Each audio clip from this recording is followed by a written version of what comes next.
요즘 촉법소년 범죄가 많아지고 있는데요. 그중 가장 많은 케이스로 주목받고 있는 촉법소년들의 담배 절도 처벌에 대해 알아보겠습니다.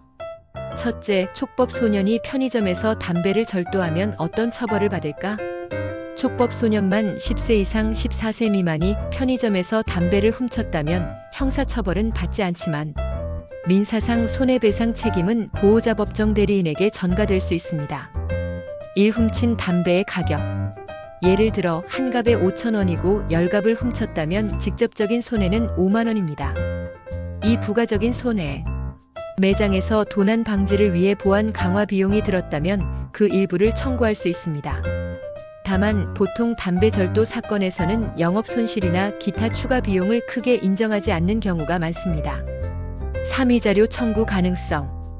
편의점 주인이 정신적 고통을 이유로 위자료를 청구할 수도 있지만 일반적으로 절도 사건에서는 위자료가 크게 인정되지 않습니다. 사결론. 보통 보호자가 부담해야 할 금액은 훔친 담배값 추가 피해 비용 정도로 책정됩니다. 단 편의점 주인이 법적으로 강력히 대응하면 청구 금액이 커질 수도 있습니다. 둘째, 절도할 때 같이 망본 촉법소년은 어떤 처벌을 받을까? 망을 본 촉법소년도 공범으로 간주될 수 있기 때문에 그의 보호자 역시 민사상 손해배상 책임을 질 가능성이 높습니다. 1. 민법상 공동불법행위 책임. 절도를 실행한 아이뿐만 아니라 망을 본 아이도 범행을 도운 공범으로 인정될 수 있습니다. 공동불법행위에 해당하면 연대 책임이 발생하므로 편의점 주인은 어느 한쪽 보호자에게 전체 배상을 청구할 수도 있습니다. 이 손해배상 금액 분배. 원칙적으로 공동불법행위자인 절도한 아이와 망본 아이는 연대 책임을 지지만 내부적으로 부담 비율을 정할 수 있습니다.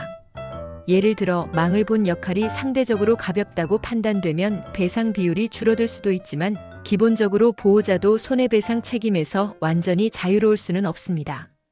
3. 보호자의 책임. 미성년자의 불법 행위에 대해 보호자가 피해자에게 손해를 배상해야 할 책임이 있습니다.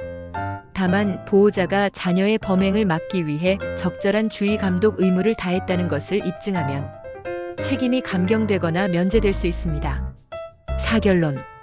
절도 실행 여부와 관계없이 망을 본 행위 자체도 책임이 따를 수 있으니 보호자 역시 배상 의무를 피하기 어렵다고 볼 수 있습니다.